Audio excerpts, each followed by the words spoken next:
Welcome, and our bracha, Baruch Ata Adonai Eloheinu, Melech HaOlam, Asher Kitshanu b'mitzvotav v'tzivanu la'asok b'divrei Torah. Amen. And So is it, Yes. which Parsha is it? it's Naso. Next Shabbat will be Naso. And by the way, I believe Naso is the longest Parsha in the Torah.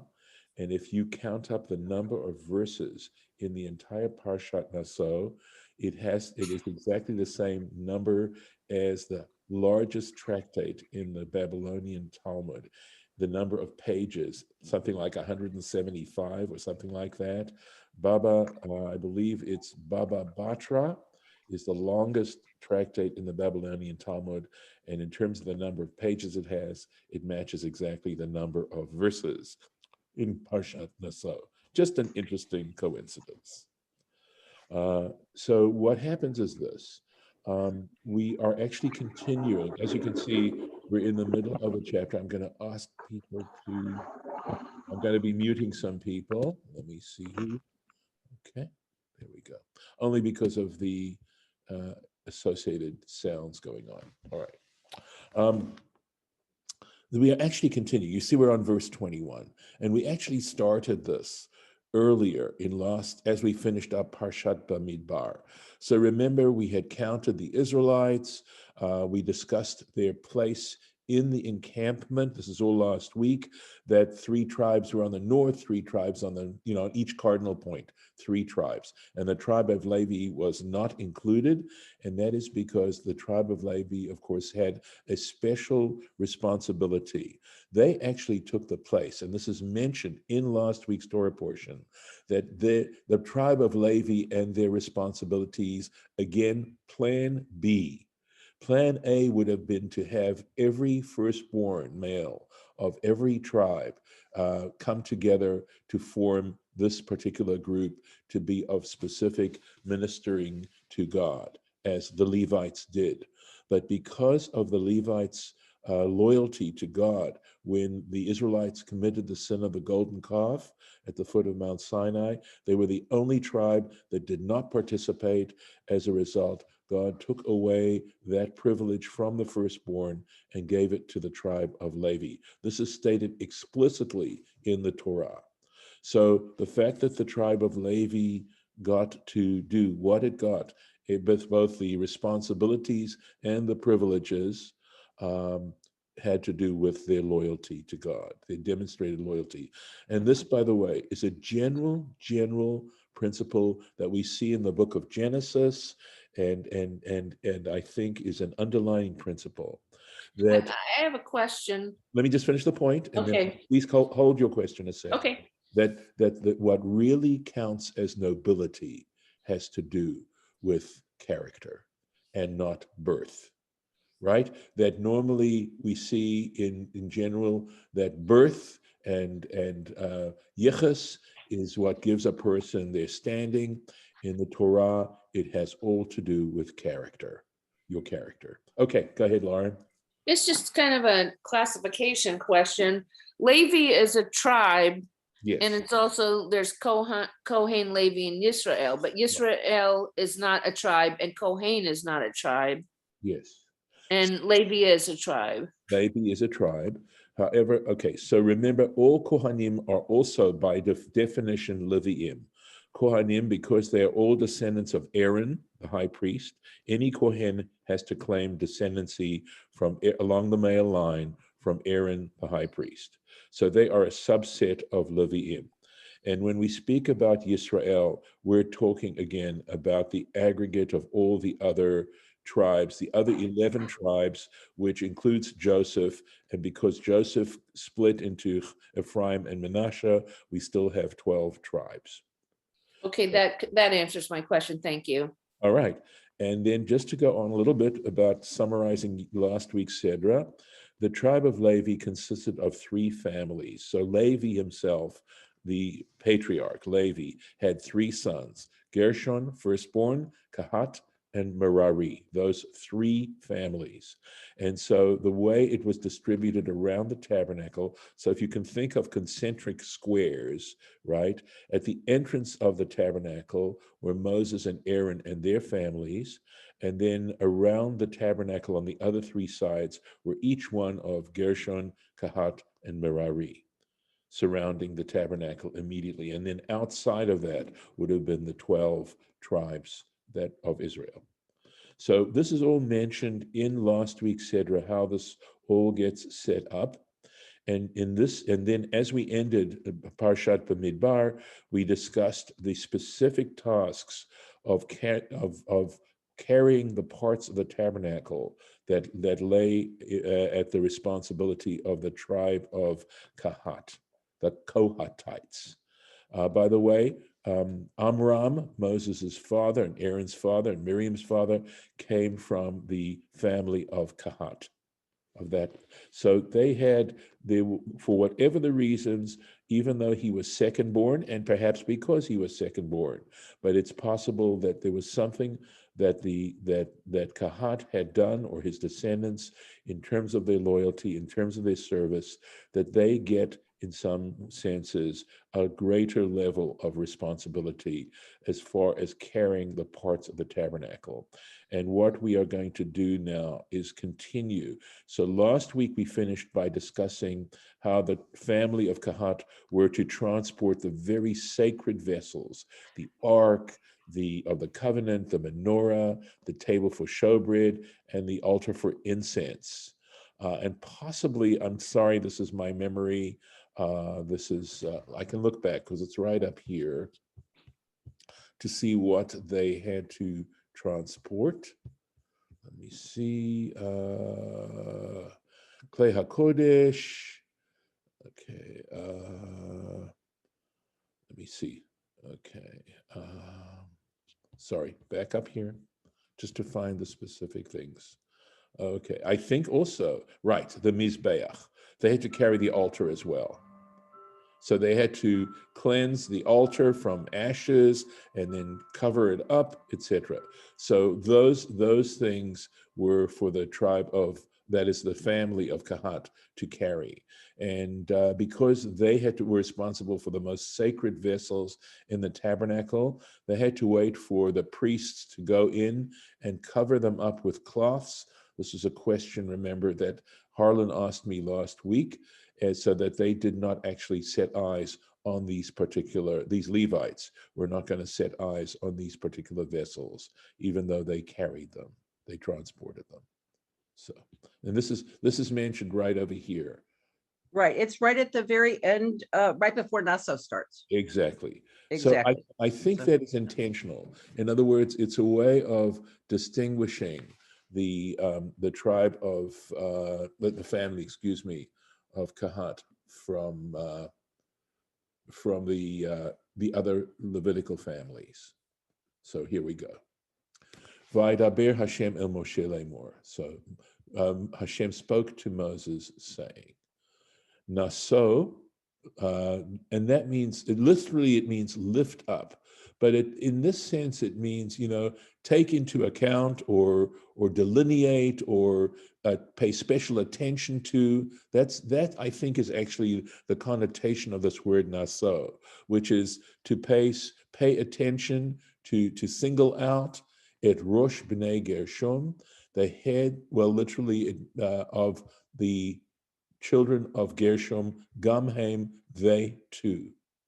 So this is when it says et rosh, it's got the same idea as gulgolet, I believe, so it means several things.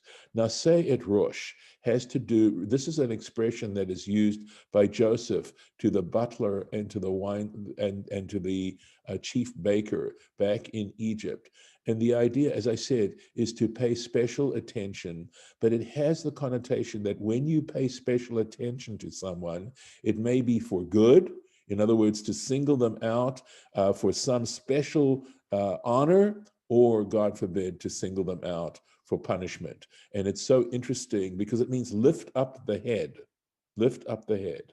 And in the case of course, Joseph interpreting those dreams, he uses the same expression because Pharaoh is going to single out the wine steward to return him to his post and single out the baker for punishment, for hanging. So here, of course, it is to distinguish them and to give them honor. So that's all to do with this Naso et Rosh, B'nai Gershon. So it's more of an idiom. It's hard to translate this literally word for word. Levet Avotam. But it does say here to take a census, so I guess that's. Yeah, to count. Yeah. But again, the word to count is in English even an interesting word, right? It means to number, but it also means to, when somebody counts, it means they are distinguished in some kind of way. So there is some parallel there. Thank you, Lauren. Levet Avotam, remember, according to the patriarchal line, the Mishpachotam, according to their families. Let's take a look at Rashi. Naso et Rosh B'nai Gershom Gamhem. They too, just like you did with the family of Kahat, you should do with the family of Gershom, the children of Gershom. Kamoshet Siviticha al B'nai Kahat, just as I commanded you regarding the children of Kahat, Lirot, to see. I wrote that up there because this Vav is clearly it's not printed well. Lirot kama yesh, to see, kama yesh, how many there were, shehigiu lichlal avodah, that had arrived to be counted for service. They now had arrived, they had reached the age where they now had to perform services. And the service specifically, in this case, is going to be transporting the tabernacle, which, as we know, was designed in such a way that it could be set up and then dismantled. And here we go. So, mi ben shloshim shana v'mala, from 30 years old and up. So they entered service at the age of 30. I will tell you that elsewhere it mentions 25. And the reason, so this apparent contradiction is resolved by understanding that the first 5 years, they basically were learning how to do what they needed to do. So that's why it's at 25 that they first start to learn The apprentice stage. Thank you. Yes, exactly. It's an apprenticeship of 5 years. Ad ben chamishim shana, until the age of 50. So from 30 to 50, tifkodotam, you shall count them. Kol haba litzavo tzava, all who enter into service, to serve, right? La'avod, to work, avodah, to perform the work, be'ohel moed, in the tent of meeting. Zot avodat mishpachot hagershoni, and this is the service of the tribe, the work of the tribe, the tasks of the family of the Gershonites. La'avod, to serve, ulamasa, and to carry. Look, the word naso, right? It's all part. This is again part of that root. V'nasu et yeriot hamashkan. They will carry the curtains of the tabernacle.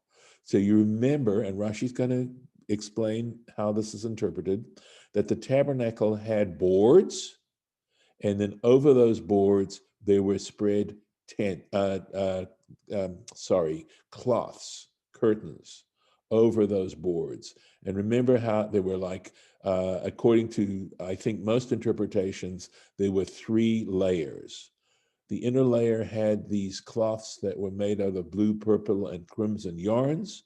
And remember, there were 10 of these cloths that were tied together, 5 and 5. And then there were loops made, if you recollect. I believe we may have discussed this. And then over that were curtains made of goat hair. And there were 11 of those. And so they were slightly bigger than the ones that were underneath. And then over that were tanned ram skins and tachash skins Maybe dolphin Yes, skins. dolphin skin. There we go. All right. Yes. The, And the, so, the, yeah, go ahead. the desert dolphins. That's well, or they brought them with them from Egypt. Sure they did. Brought them with them. So here we go. V'nasu et yeriot hamishkon. Land sharks, Say that again. land sharks, Land. Sorry. land sharks. You've got to remember, It's an SNL joke it's an SNL joke. Land sharks. I'm Yep. sorry. from the Okay, 70s. Really yeah. old From the SNL 70s. joke. I had barely arrived in the States in the 70s, like sometime in 1970, I guess. At any rate, there also, by the way, is there's some interpretation that I think calls it a unicorn as well, by the way. It's a word that's isn't found too many other places, so it's difficult to translate. At any rate, this is, they shall carry it yeriot hamishkan, the curtains of the Mishkan, the et, and what else? The et ohel moed, and the tent of meeting, michsehu, its covering, umichse hatachash, and the covering of, there's the word, of the tachash, asher alav milmala, which is upon it above. By the way, Onkelos translates tachash as sasgavna, and the Talmud discusses this word as being made up of two words: sas, lasus, sisu v'simchu, in other words, to rejoice, and gavna are colors. And so apparently this was an iridescent, something iridescent, because it says it was so happy about its skin. That's so something that had an iridescent skin. Rainbow fish. Yes, maybe. Okay. Ve'et masach petach ohel moed, and the curtain at the entrance of the tent of meeting. I'll keep going and we'll check, and there is actually Rashi on this, just to give you the listing of all the things they had to transport. The et kal'e hechatzer, remember around the courtyard of the tabernacle there were hangings, the hangings of the courtyard, the et masach petach shar hachatzer. So this first masach, this curtain, was at the very entrance of the tent of meeting, of the tented part of the tabernacle. And this curtain was at the entrance of the gate of the courtyard. Asher al HaMishkan, which is before the Mishkan, the al HaMizbeach Saviv, and around, and the altar around. In other words, the curtains that surrounded all of these things. The et metrehem, their cords, because they had to use cords to hold up the poles that suspended the curtains. The et kol kle avodatam, and all the utensils that had to do with their service. The et kol asher ye'aseh lahem, and all that is made for them. And the them, right? What is referred to by them? The Targum understands them is referring to the tribe of the Gershonites, and I wondered to myself if it refers to the vessels and the utensils that there were. And in fact, Sepharia, the translator of Sepharia, seems to suggest that that's what the Lahem is referring to. Va'avadu, and they shall serve, they shall work. So let's go back to Rashi. And Kafhe, et yiriot hamashkan, the tent, the curtains of the Mishkan. He says, Eser hatachtonot. We're talking about the 10 lower curtains that were directly above the Mishkan. The et ohel moed, and the tent of meeting. He says, yeriot izim. That is to say, the curtains made out of goat hair, ha'asuyot la'ahel alav, which were made to cover over those 10 lower curtains. Michsehu, its covering. And he says, oret elim mo'odamim, that is referring to the tanned red ram skins. They were tanned. Modamim would come from Adom, meaning red, right? The red tanned ram skins. Sounds almost impossible to say. A tongue twister. Masach petach, I think this is in here. It's a misprint here. Vilon hamizrachi. So this curtain, the curtain of the entrance to the tent of meeting, vilon hamizrachi, another word for curtain, vilon hamizrachi, that was on the eastern side of the tabernacle. That's where you entered into the tented part, the covered part of the tabernacle. Asher al hamishkan, which is over the mishkan. Klomar, that is to say, ha-klaim v'hamasach, that is to say, the hangings, v'hamasach, and the screen, shel chatzer, about of the courtyard, hasochachim umaginim al hamishkan, which surround, right, or protect, cover and protect.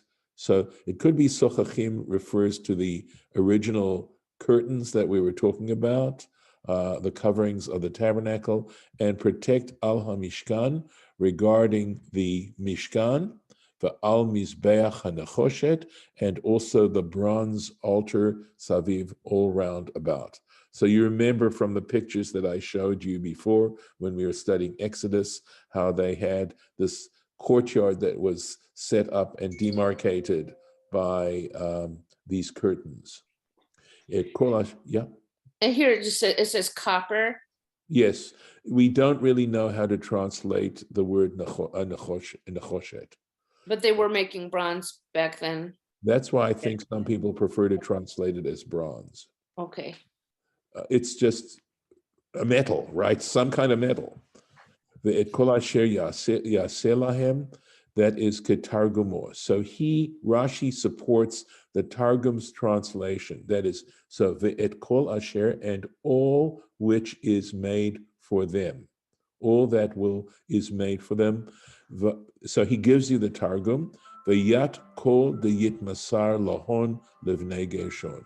And all that is given to them or directed to them or they're responsible for them, to the children, to the children of Gershon. And this is where we're going to stop today. I'm going to put in the marking and we'll continue actually. Let's see, find the little spot I want to.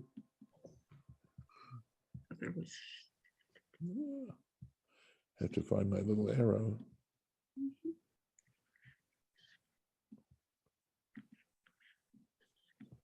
Okay, there we are for tomorrow. Very good. I will stop the share.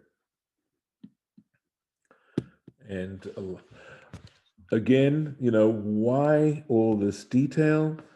My sense is, of course, that part of it is to create a reality for us, to describe a reality for us.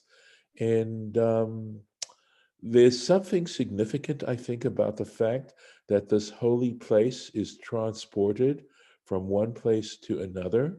There may be echoes that are relevant because we are exiled. We've been such a long time exiled community, and to sense that, this very, very close divine presence is possible in all such circumstances. So I think this is actually an amazing area to meditate on and to think about what is the significance. Why is the Torah sharing these things? I think there are quite a number of lessons that one can derive from this. I think there's definitely a division of labor. The Torah is quite serious about people having specific responsibilities, and that if that's their responsibility, it's not for other people to take over, that there be respect for boundaries, especially when it comes to people's responsibilities. So there is this whole issue of boundaries, which is, of course, set up in the very first chapter of Genesis, where it talks about day and night. There's already the first boundary, and creation is essentially an act of of setting up boundaries so that you can make sense of things. It isn't just tohu vavohu. So those are just some basic things. Golda, do you have a point? I thought I did and I lost it. Okay. I was thinking of something else and then it's totally gone. All right. So if no one else has anything to say right now, I am going to end the lesson. So I'll stop.